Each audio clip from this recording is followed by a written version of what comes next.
মৃত শিশুর পরিবারকে সমবেদনা জানাতে গেলেন জলপাইগুড়ি জেলার রাজগঞ্জ বিধায়ক খগেশ্বর রায়। ছেলেকে ফিরে পাবো না, কিন্তু এলাকা শান্ত থাকুক, পুলিশি হয়রানি বন্ধ করা হোক। বিধায়ককে সামনে পেয়ে এই আবেদন করলেন মৃত শিশুর বাবা। হোলির দিন জলপাইগুড়ি জেলার রাজগঞ্জ ব্লকের বিন্নাগুড়ি অঞ্চলের ৯ নং কলোনিতে একটি পিকআপ ভ্যানের ধাক্কার মৃত্যু হয়েছিল সৃজিত ব্যাপারী নামে একটি শিশুর। ক্ষিপ্ত জনতা আগুন ধরিয়ে দেয় পিকআপ ভ্যানে। তারপরেই এলাকা অগ্নিগর্ভে পরিস্থিতি তৈরি হয়। পুলিশ ও স্থানীয় মানুষের মধ্যে হাতাহাতি শুরু হলে আহত হয় বেশ কয়েকজন পুলিশ ও সাথে স্থানীয় মানুষজন। তারপরেই 4 জনকে গ্রেপ্তার করে পুলিশ। সেই ঘটনার 3 দিন পর বৃহস্পতিবার মৃত শিশুর পরিবারের সাথে দেখা করতে গিয়েছিলেন রাজগঞ্জ বিধায়ক খগেশ্বর রায়। সাথে ছিলেন রাজগঞ্জ পঞ্চায়েত সমিতির সভাপতি রূপালী দে সরকার, বিন্নাগুড়ি গ্রাম পঞ্চায়েতের প্রধান সমিজুদ্দিন আহমেদ, তুষার দত্ত সহ অনেকে। মৃত শিশুর পরিবারের সাথে কথা বলেন বিধায়ক।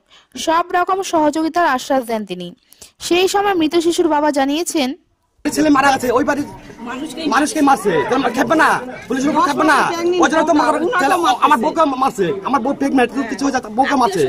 আর এরকম যে ঝামেলা না হয়, যাদের কাছে নিচে সবাইকে ছেড়ে যায়, আর এরকম কোনো ঝামেলা না হয়।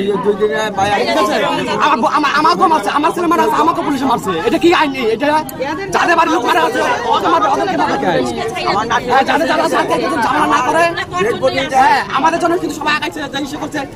পুলিশ আসে, থামাইতে আসে পুলিশে, ঠিক আছে? পুলিশ আমাদেরকে কেন আবার মার দিবে? এই জন্য তো পাবলিক আর খেপে গেছে।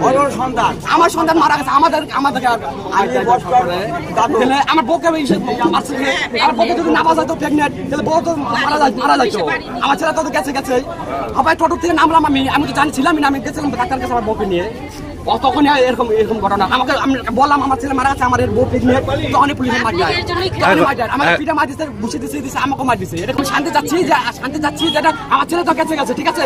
এখন আমি চাই যাকে ধরেছে গ্যারান্টি শান্তি চাই, পুলিশ না আসে, সবাইকে শান্তি চাচ্ছি, ঠিক আছে? ওইটাই। আর আমার কথা আমি চাচ্ছি যে আমার গরিব মানুষ আমাকে কিছু সাহায্য সুযোগ করে, আর আমার কিছু চাই না, আর শান্তি চাচ্ছি, ঠিক আছে? নমস্কার। কি বলবো স্যার, আমি তো মনে করেন যে আমার ভাইয়ের ছেলেটা চলে গেল। এখন মানে একটা দুর্ঘটনা হলে তো লোকজন আসবে, কার গায়ে কার মারামারি হয়েছে, কি হয়েছে না হয়েছে, যাকে পাচ্ছে তাকে তুলে নেবে।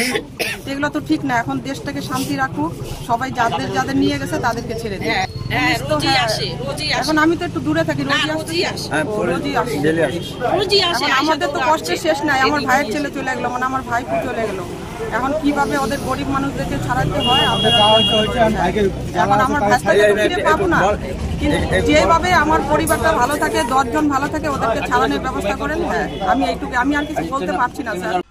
গ্রামের মানুষের সাথে কথা বলে এই বিষয়ে খগেশ্বর রায় জানায়, আপনারা তো নিশ্চয়ই জানেন যে হোলির আগের দিন হঠাৎ করে 3.5 বছরের বাচ্চা শিশু একটা হচ্ছে পিকআপ ভ্যানে মারা যায়।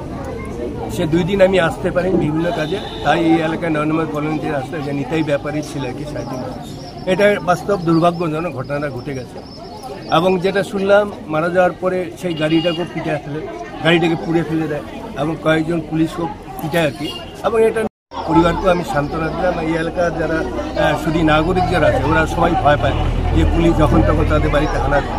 সেটাও সাথে সাথে পুলিশকে আমি ফোন করলাম যাতে যখন তখন হানা না দেয়, এবং যে দোষী তাদেরকে অ্যারেস্ট করে, যে দোষী না বিনা দোষে তাদের জন্য অ্যারেস্ট না করে, বা বিনা দোষে যেন তাদের বাড়িতে হয়রানি না করে। এটাই গ্রামবাসী বললো, গ্রামবাসীর একটাই আবেদন করলো আমার কাছে যে বিনা দোষে আমাদের বাড়িতে যেন পুলিশ হানা না দেয়।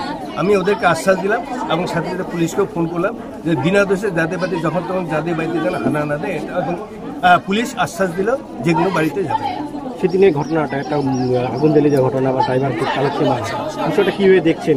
না, বিষয়টা এটা বাস্তব যে সেটা বিরাট দুঃখজনক ঘটনা। 3.5 বছরের বাচ্চা, তাই না? হঠাৎ এখন অ্যাক্সিডেন্ট যেটা বলি, ওই যে বাবা খুব কান্নাকাটি করে। আমি বললাম যখন অ্যাক্সিডেন্ট কেউ ইচ্ছা করে না, হঠাৎ কখন কি হবে না, এটা দুর্ভাগ্যজনক। তোমার ভাগ্যে এরকম আছে, হঠাৎ হয়ে গেছে। কাজে তুমি উত্তেজিত হবে না, শান্ত দেখি তোমার পরিবার কীভাবে শান্ত করা যায় তার ব্যবস্থা নিশ্চয়ই সকলের সাথে কথা ঘটনা বাস্তব। 3.5 বছরের বাচ্চা আমারও যদি হয়, তোমারও যদি হয়, প্রত্যেকে একটা দুঃখে। কিন্তু সাধারণ পাবলিক তো বুঝে না, উত্তেজিত হয়ে যায়। উত্তেজিত এখন এটা বুঝাতে হবে, সাধারণ মানুষকেও বুঝাতে হবে, মানুষ হুট করে যেন উত্তেজিত না হয়। আরও অনেক কিছু ঘটনা ঘটতে পারতো, ঘটতে পারতো, কিন্তু তাই বললাম পাবলিকে কেউ যেন যখন কোনো ঘটনা ঘটে উত্তেজিত যেন মানুষ যেন না, সেটাই বললাম, বুঝালাম।